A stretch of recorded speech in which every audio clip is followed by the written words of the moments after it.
If you've been paying much attention to this channel, you know that the SEC filing that the Walt Disney Company did most recently did not go over well for the company. It, in fact, demonstrated that when you adjust for inflation, the Walt Disney Company dropped revenues significantly. In other words, it's shrinking in its profitability. Now, what does that mean? Well, to understand it fully, you have to look at the full context of who they're competing with. And when it comes to Netflix, they're dominating. How much are they dominating? Well, strap in, folks, because you're not going to believe the numbers.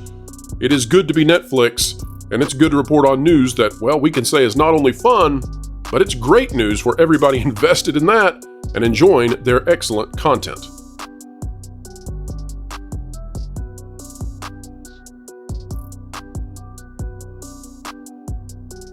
Welcome back, folks, to another beautiful day here on the WDW Pro channel. There once was a time when perhaps folks would have said it was a zippity-doo-dah kind of day, but that is no longer relevant, according to the Walt Disney Company.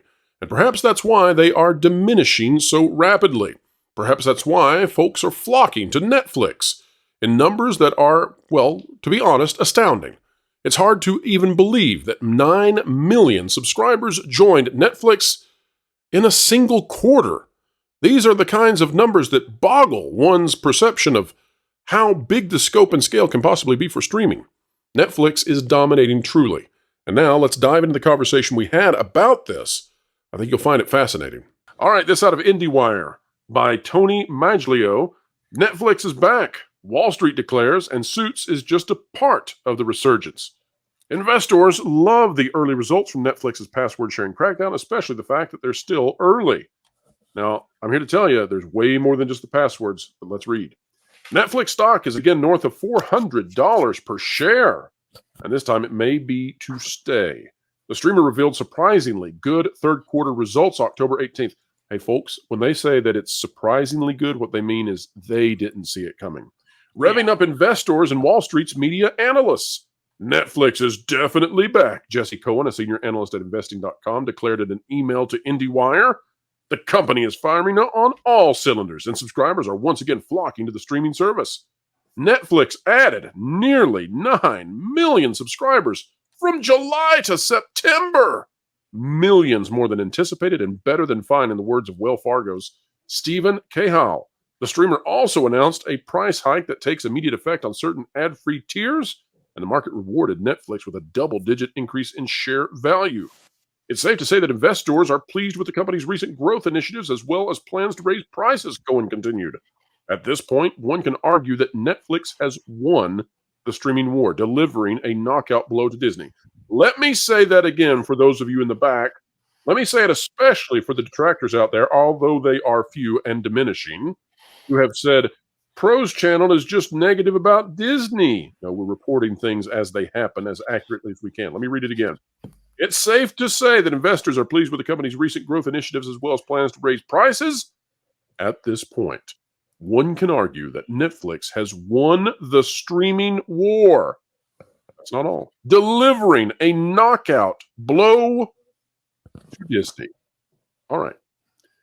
Let's talk about it. Pro, let's ease up on the negativity there. Come on. Wait. Why are you a hater? With investors and analysts. But let's dive a little deeper.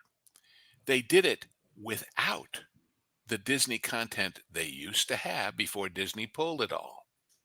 That's an excellent point as well. Netflix used to be a host of much Disney stuff, content. Right? Like the Warner Brothers stuff, they had odd, action movies here and there, dramas here and there, and then that all got pulled for HBO Max. So they're kind of just riding on their own right now. So we've got 9 million additional subscribers. Jonas, could you recall for us, please, what kind of gains has Disney been having recently for Disney Plus?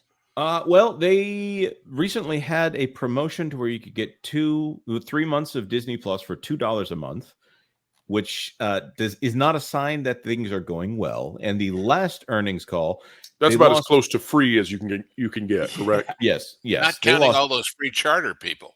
Right. And they're obviously bleeding subs in India, and they are now calling that not core, which that's decent business sense. And they lost 300,000 in North America, which on a streaming service that has yet to be profitable in any quarter.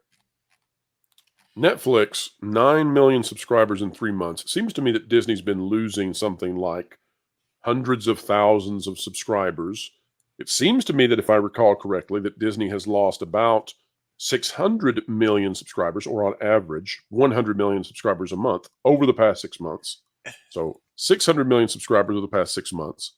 That North America, where they have the largest margins, has not been free from those losses. So you might say, well, it's all in India. No, it's not. It's coming out of North America as well. And They may solve that by having gains through what Ghost just commented on about the charter pickup. But at the same time, they're not making any money off of that. Netflix is dominating. Ghost?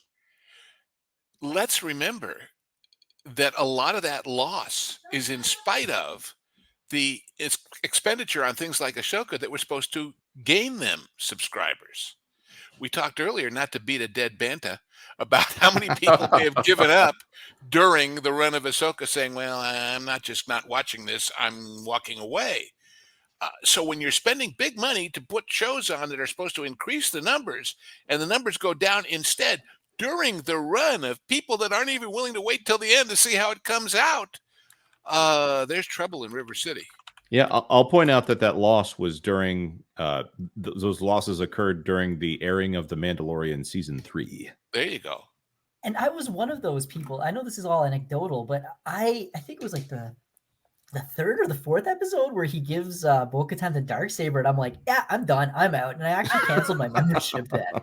So I mean, there are people who are doing that. I can attest. I'm one of them. So then, Well, technically, 2 episodes. I know you were expecting an epic fight, but like 2 episodes ago, she technically beat me in a match. So here you go.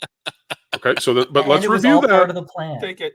What have we talked about? We've talked about the Star Cruiser, the fact that if they have just put the characters that are popular in there, they could have had that thing running for years on years at full capacity, making money, hand over fist. They would not. Now listen to what Tommy's saying right there. Tommy's saying that he left the service when they went with dropping the characters who were popular. We're talking about The Mandalorian, right? We're talking about Jin. We're talking about Baby Yoda or Grogu. They were popular. Oh no, you're going to give the Darksaber to this side character, this Dave Filoni character, and you've got another bait and switch. This happens over and over and over. I have compared it to the idea that Disney would buy Batman, the Batman franchise, and they would say, we're not going to use Batman. We paid, $10 billion for Batman, and we're going to make it be about his niece, who we're going to invent now. This is the dumbest strategy ever. No, and just like it shuttered the Star Cruiser, it's shuttering their streaming service. They'd put Alfred in spandex.